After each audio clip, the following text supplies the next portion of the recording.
All right, let's see. Some folks have questions in the Discord. Yeah, so there was no Python project this week. You'll get one next week, or you'll get one on Friday for next week. But there wasn't one for this week. Can you guys hear me okay? Cool. All right, let's see if I share this question. You guys have a question? Any questions, comments, concerns? Oh, you probably want to see the stuff, though.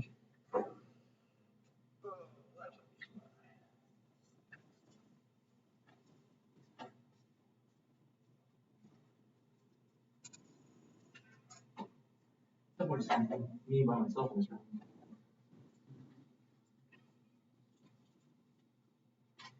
She wants to know if we can go over the homework. We can go over the homework. We got time for that.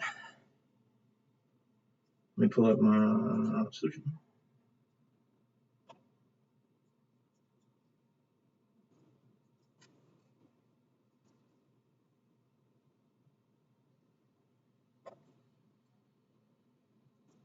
That's today's homework. All right. So today's lecture is actually really easy. We just have like one super basic thing to go over, and then go away keyboard, and then we're gonna move on. A little bit of housekeeping before we start this though. So first off, the job fair is on Monday and Tuesday, I'm told. Do you guys know the answer to this question? Someone in the Discord. When is the job fair? Because now I've heard, yeah, it's Monday, right? It's like Monday and Tuesday. Yeah, okay. And it's this weird sort of mutant asynchronous thing or synchronous thing where you still have to go and like log in and stand in line and stuff, right? Yeah, it's super bizarre. Anyway, in observance of the job fair, we will not have class on Monday. So take Monday to go do job fair stuff. Any questions about that? So yeah, I'll send an email to remind everybody, but there will not be class on Monday because we're actually kind of ahead of schedule now.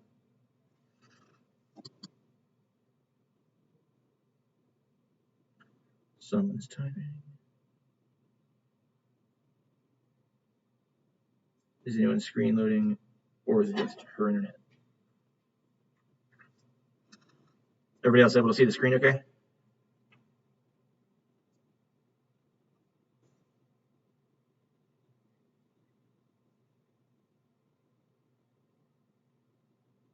Yeah, it's a blank note page.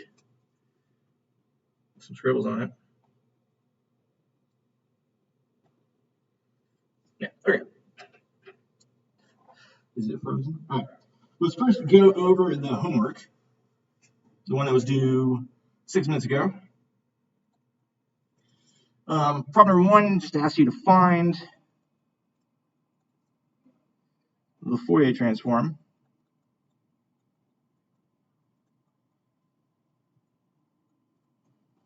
of the signal x of n equals a to the n times u to the n minus 5. Now, if you go to the table in the textbook, table 2.3,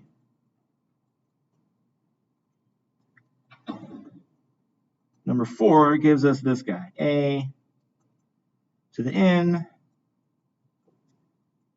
times u then transforms to 1 over 1 minus a e to the minus j omega. All right.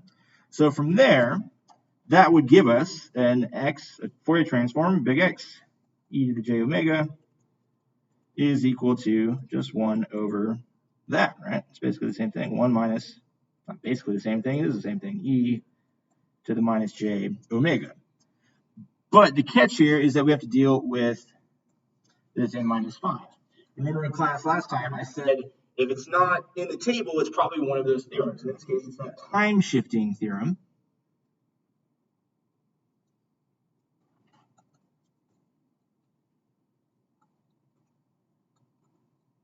Time shifting theorem. All right, which says that if we have x n minus n d, that's going to transform into e to the minus j omega nd times whatever it would have been normally, x e to the j omega. So in that case, in our case, it's n minus 5, so we have nd equals 5. So that means our final answer for x e j omega, our Fourier transform, is going to be e to the minus j omega 5 times 1 over 1 minus a e to the minus j omega.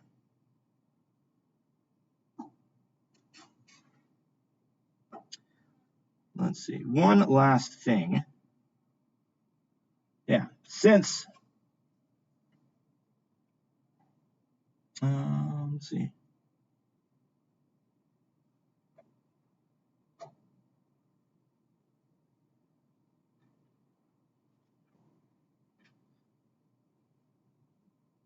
Hold on, I'm taking a look at something in my notes. Where did I get that from?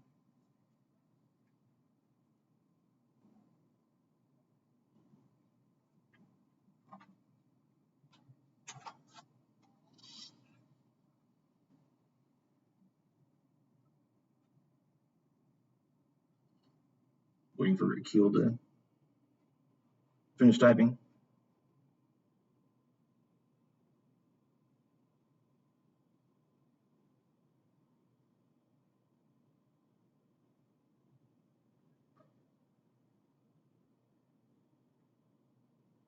Homework says find x to the e to the minus j omega. That must be a mistake.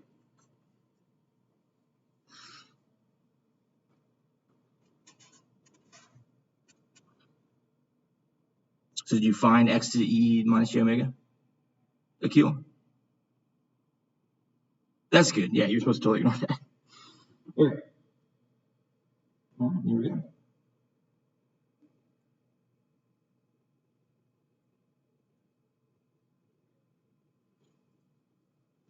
So there's our solution.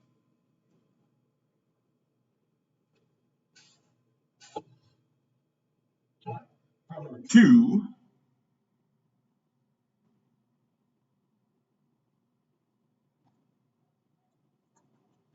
says utilize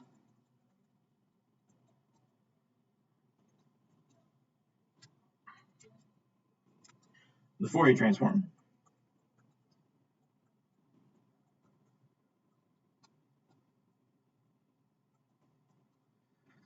to find the impulse response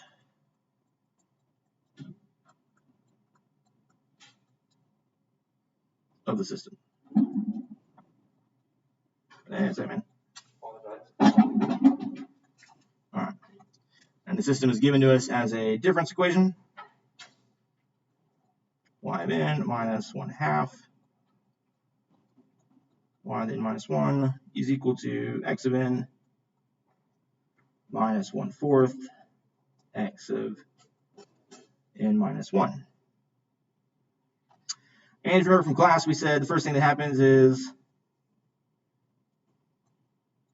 all your x's become deltas, and all your y's become h's.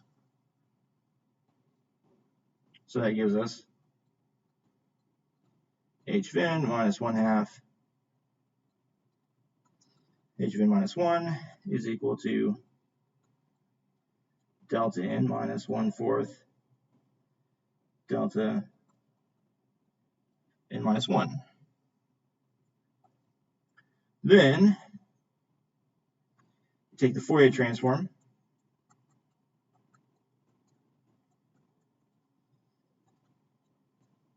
of each term.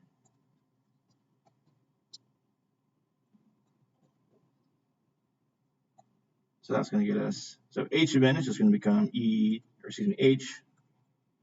e j omega minus 1/2. Now n minus 1 time shifting means we're going to have e to minus j omega 1 times h e to j omega. That's going to equal the Fourier transform of the delta is just 1 minus 1/4. N minus 1 also gives us e to the minus j omega, and then times 1, so we'll just ignore that.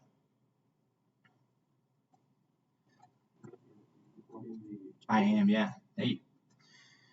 Next step is solve for big H. A little bit of algebra will factor out. Get e, or h, e to the j omega times 1 minus 1/2 e to the minus j omega is still equal e to the minus 1, e to the 1/4. 1 minus 1/4 times e to the minus j omega. And then finally, h is equal to 1 minus 1/4 e to the minus j omega over 1 minus 1/2 e to the minus j omega. So to find h of n, remember, so this is our frequency response, right? But we want to find our impulse response. Whoa. One freaks out a little bit. Now we're going to take the inverse, yeah.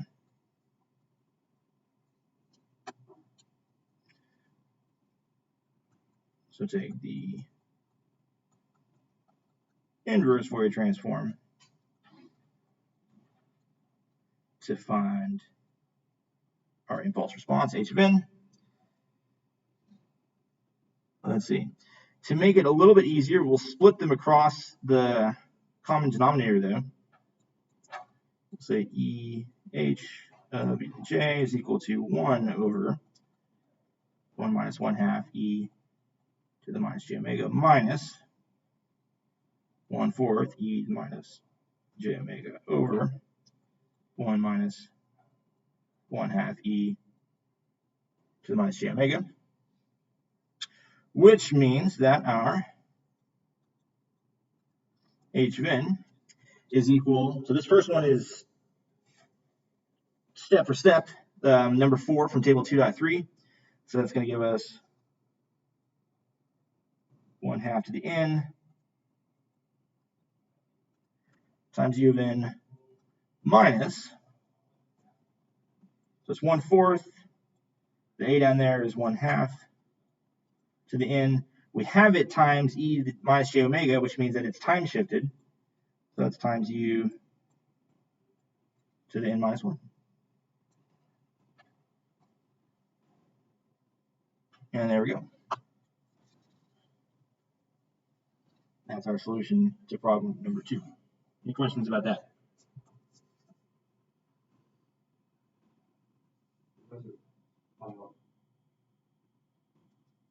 The problem is when you say like h of n is the output divided by the input, and then therefore h big N for h big W is going to provide. The h of n is not the output divided by the input. Oh, I'm sorry, not h of n.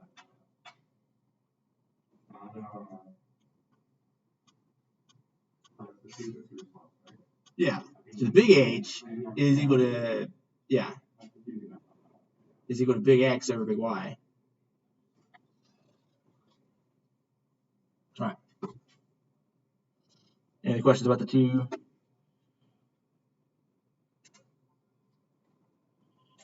Andres asks, was wondering why it's not 1/2 to the n minus 1. Well, that's because this n is independent of that, right? We're just figuring out, or hold on, let me take, so that expression, do it in a different color.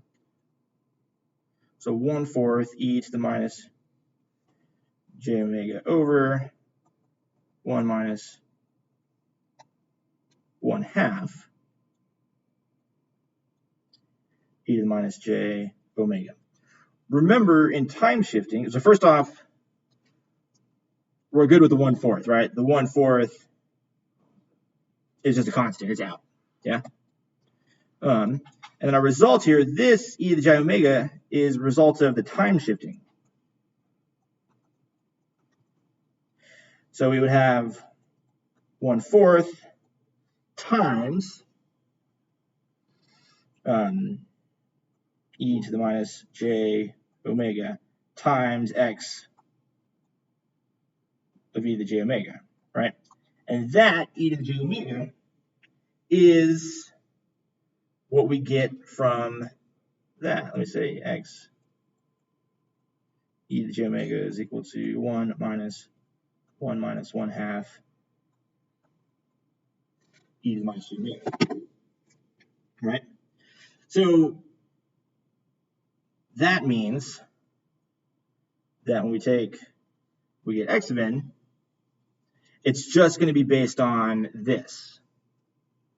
So that's why it's 1/2 to the n times e to the n, but it's the presence of that guy that shifts it over, -1. And then, of course, I realize I just messed up the x's and h's, but we still have 1/4. Does that make sense? Because this n is independent. It's not about the time shifting business.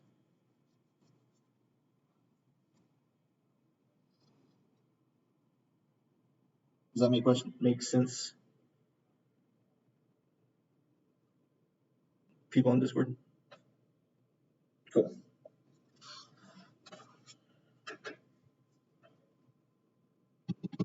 Awesome. All right.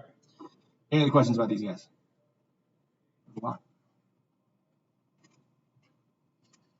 All right. I should go ahead and just delete that because I'm going to push the solutions here in a second. All right. Now, today's topic is quite possibly the easiest thing we've done all semester.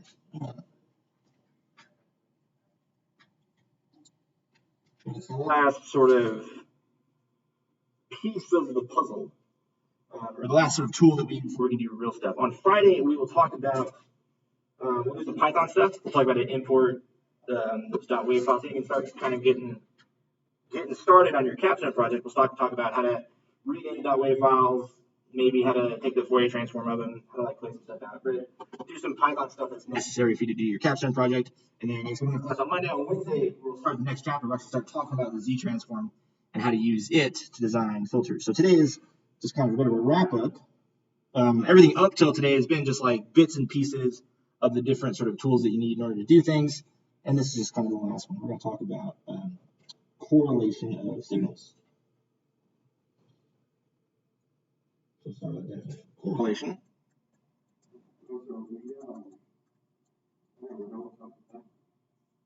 Chapter 10. Yeah. Yeah, we're doing chapter 2.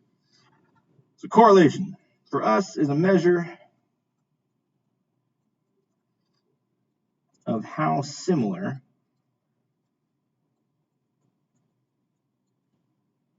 signals are with regard to their shape.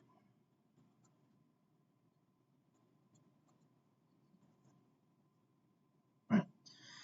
And basically speaking, the larger the value of the correlation,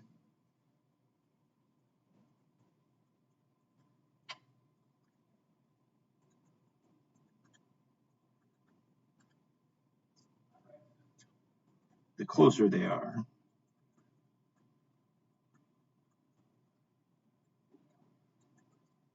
in shape. So oftentimes, if you're looking for a particular pattern inside your signal, doing a correlation can help you do that. Because if you sort of do a correlation and slide it along, you'll get a sort of spike in your correlation where your pattern has appeared. All right, and the formula is really simple. It is just this, that the correlation, what we'll call COR of two signals, X and Y, is just equal to the sum n minus infinity plus infinity of x of n times y. You literally, all you do is you multiply each point together and you add them all up. That's your correlation. Like I said, pretty easy. So let's just do an example. X equals 1, 3, -2, and 4. Y equals 2, 3, -1, and 3. So if we want to find the correlation, all we'll do is this. Correlation x and y, 1 times 2, plus 3 times 3, plus -2 times -1,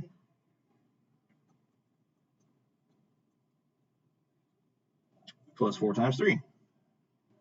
Simple arithmetic. 2 plus 9 plus 2 plus 12 gets us a correlation value for x and y is equal to 25. And that, boys and girls, is all there is to that. Math, signals that have a bigger number are more similar to each other than signals that have a smaller number. Now, there's a little bit of a problem with this method.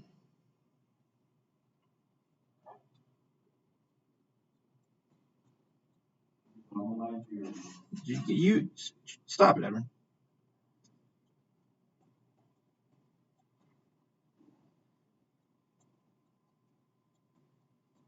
Spoiling all the punchlines, man. There's a problem with this method. We can illustrate that problem by doing this. What if we took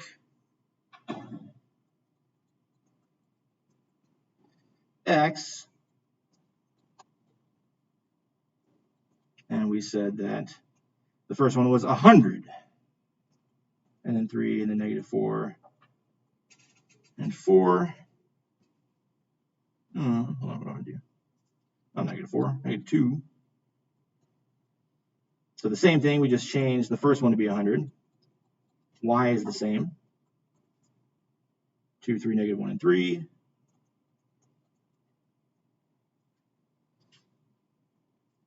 Now, since we blasted one of these terms, we would expect there to be less of a correlation between these two. But you can probably already see what's going to happen. 100 times 2 plus the rest of it, 3 times 3, -2, -1, plus 4 times 3. It's going to give us 200 plus 9 plus 2 plus 12 gives us new correlation. X and y equal to what? 226.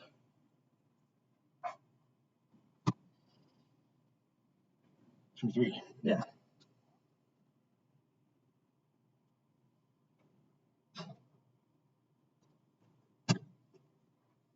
So 223.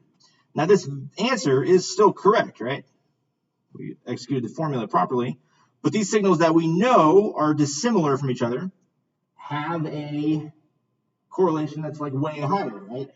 By math, the math says these signals are more similar, even though they're not. So, and that's because the 100 is a higher value, right? So the correlation only works what we'll call vanilla correlation.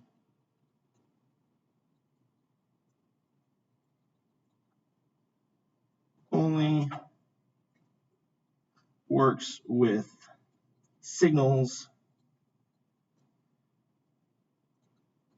with a similar energy. Right. So if you can think of correlation as, as the sort of values in our sequence as, voltage readings or power readings or something like that, or energy levels. The one that has 100 in it obviously has a way higher energy level, huge energy spike. So it has a bunch more energy than the y, which kind of blasts out, which causes the correlation to fail, essentially, and give us the wrong answer. Now to overcome that,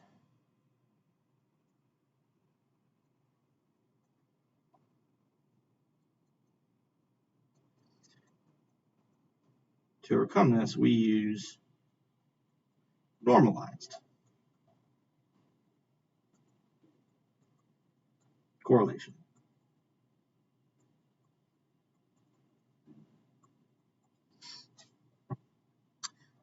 And the equation for that is this.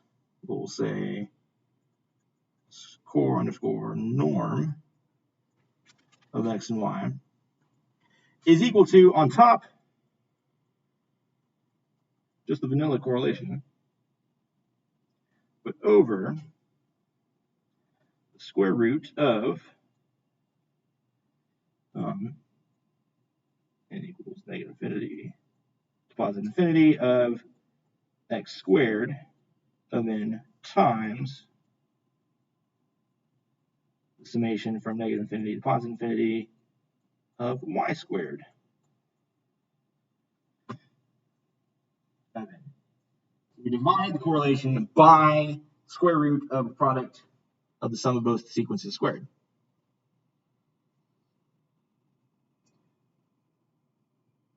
Now the difference here is that the correlation, or excuse me, the range for the vanilla correlation is infinite, right? It can be all over the place. You can get anything. You can use negative numbers, use positive numbers. Normalized correlation will have a range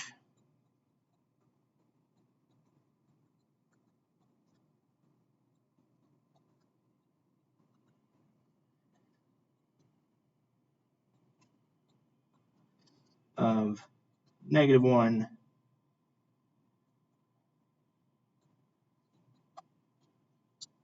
is less than +1. So +1 being signals that are exactly the same. So if you take a correlation with itself, you get +1. Signals that are the total inverse of each other. So if you take a signal and correlate it with the inverse of itself, you'll get -1, and then everything in between. So let's go ahead and apply it to what we just did. All right, so let's see, that's going to give us, so example, so the same signals we started with.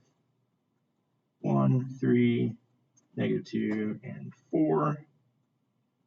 Y equals 2, 3, -1, and 3.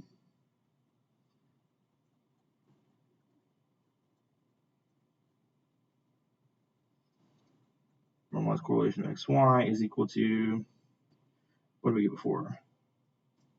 25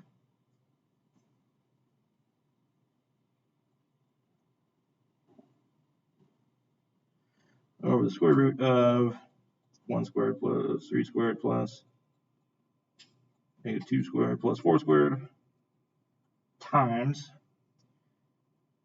2 squared plus 3 squared plus -1 squared plus 3 squared.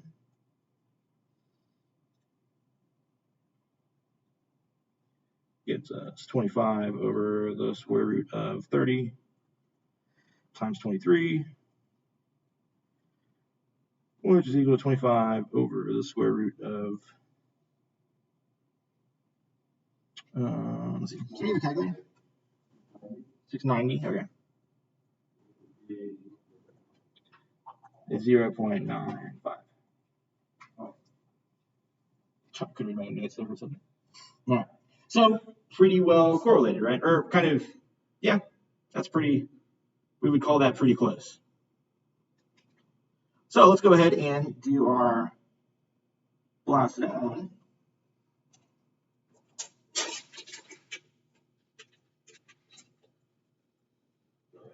Equal to 100, 3, -2, and 4, and y is equal to 2, 3, -1, and 3.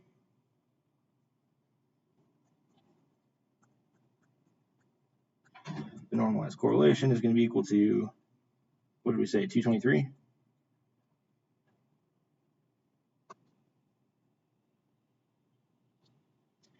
Over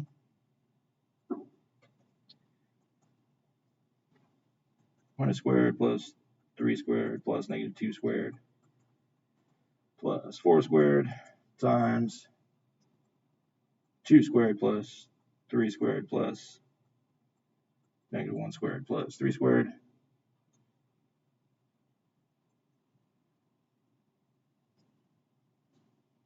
It's going to get us 223 over the square root of 10,029 times 23 is equal to 226 over the square root of 203,667. Edward, would you punch that in your calculator for me? This should be 23.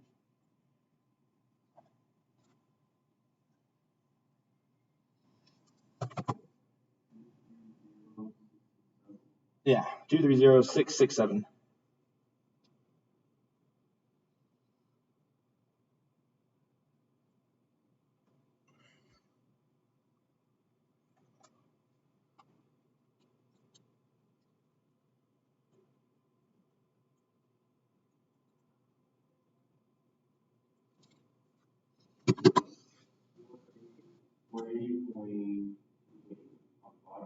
Just give me the final answer.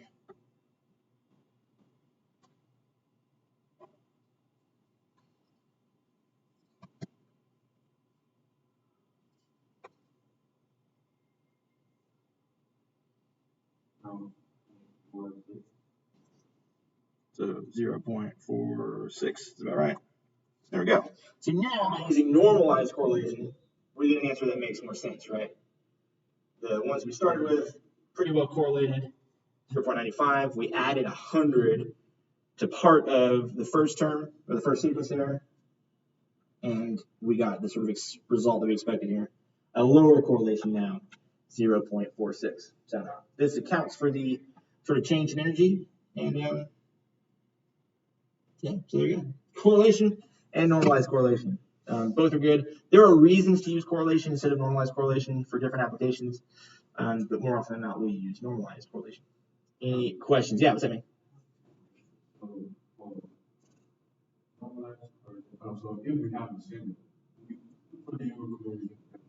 Normalized correlation. Yeah. On the example that they had the same. Would that be the same future, or sometimes the signal will have less time? You have to get.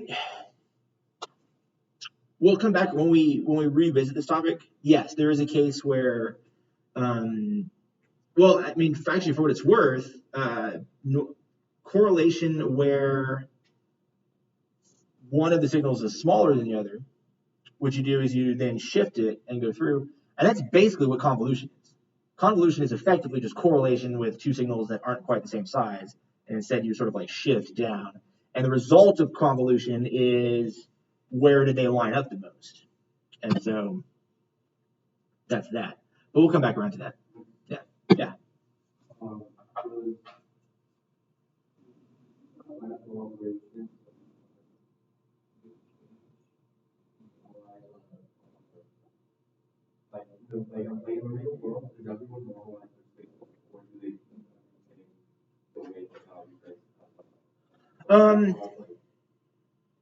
So the question was, like, in the real world, do you normalize your stuff?